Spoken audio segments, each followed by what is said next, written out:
Welcome to Fixing Obamacare Nonpartisan, video number 2, The Path Forward. Let's review video number 1. First, tell me where you're going with this. Nonpartisan? Really? This video number 2 is about the path forward. I'll try to use the learnings from video number 1 to point out the implications for both parties if those learnings are accepted. Okay. There are two main issues. One is individual type policies, the focus of video number 1, and the other is Medicaid expansion. I'll start with the lessons learned about individual type policies in video 1. Except that Democrats want the individual mandate. Republicans don't. Right. The individual mandate was the Democrats' primary goal from the beginning, that everyone should be covered by health insurance or pay a penalty. Republicans disagree. Many Republicans are opposed on principle to forcing people to purchase health insurance. Republicans want freedom to not buy health insurance. There's no way to compromise. Well, yes, there is. The Republicans could accept the individual mandate as part of a compromise plan if they could get enough cooperation from Democrats. Would Democrats accept a compromise? The Democrats' main goal is to cover everyone. If Republicans were to accept the individual mandate, that would be a huge philosophical shift to accept the goal of covering everyone. For Democrats, that would be a major victory. Would Democrats accept that? The Republicans don't necessarily need votes, they need cooperation. What do you say about the individual mandate? My task, as I view it, is to offer nonpartisan advice to both parties based on insurance principles. Okay. What should be done based on insurance principles? Well, if someone accepts my learnings from video number 1 for Democrats, it implies that the Democrats want to get lots of healthy people into the insurance pool, which means they have to find a way to reduce premiums to the minimum. Okay. And if someone accepts my learning for Republicans from video 1, it implies that they need to do the same things for a different reason to provide coverage for the uninsurables. Republicans need to get as many healthy people as possible into the insurance pool. They also need to lower premiums and have bare bones policies available. So they have the same goal except for the individual mandate? Yes, if you accept my learnings from video 1. Both parties need lower premiums and bare bones health policies available for different reasons. What changes need to be made to accomplish that? Basically, a laser focus on lowering premiums. 5 recommendations. First, I believe you must set up high-risk pools for uninsurables in all states. There may need to be a limitation on the maximum premium charge, such as a maximum rate 50% higher than normal rates. Is that in the Republican House plan? No, the House plan continues to charge very sick people the same premium as healthy people, unless the state opts out and sets up a high-risk pool. Second, stop overcharging younger persons. Obamacare limits the premium for older people to no more than 3 times the premium for younger people. That's 3-to-1 ratio needs to be expanded to 5-to-1 ratio. That ratio of 5-to-1 is in the House plan. Third, we need to get rid of excess benefits such as mandatory preventive care. Make preventive care optional, an extra premium option for those who want it. But preventive care lowers costs. Preventive care is a very good thing, but unfortunately it increases costs. Fourth, add a lot of flexibility. If you think of it in terms of metal tiers, bronze, silver, gold, platinum, you want to add less expensive metal tiers such as steel, iron, aluminum, tin. Maybe a tier that's entirely flexible, roll your own. Much more flexibility, but subject to a minimum standard. Keep the old metal tiers? I think there's some value. First, because some people may want them. Second, they're already programmed into the computer systems.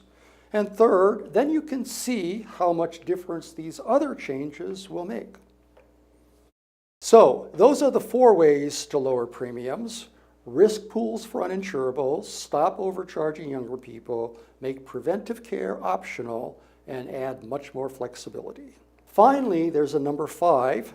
I believe you need to find a way to continue some subsidies to people who are already receiving subsidies, the people we call the subsidized group.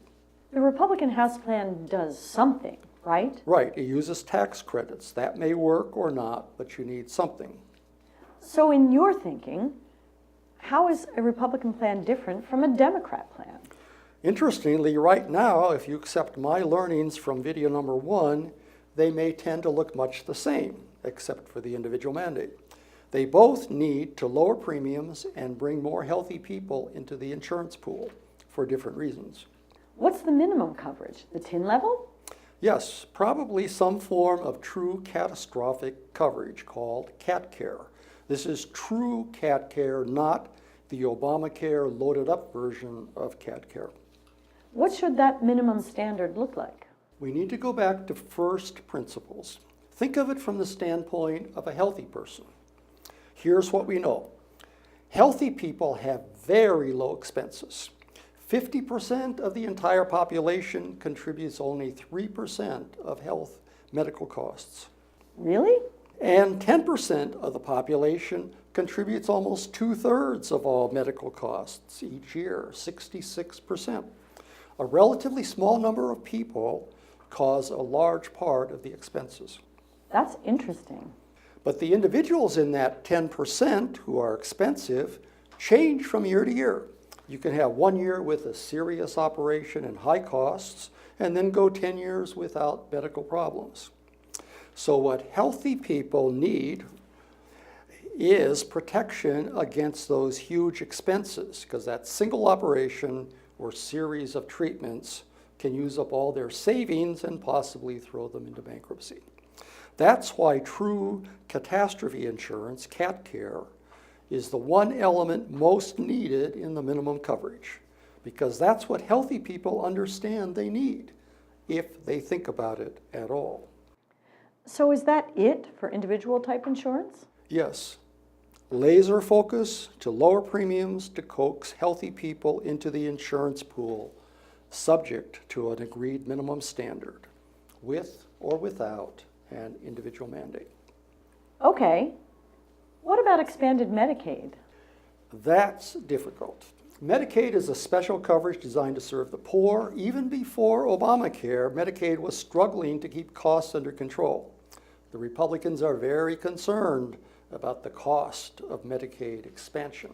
So the Republicans want to reverse the expansion of Medicaid?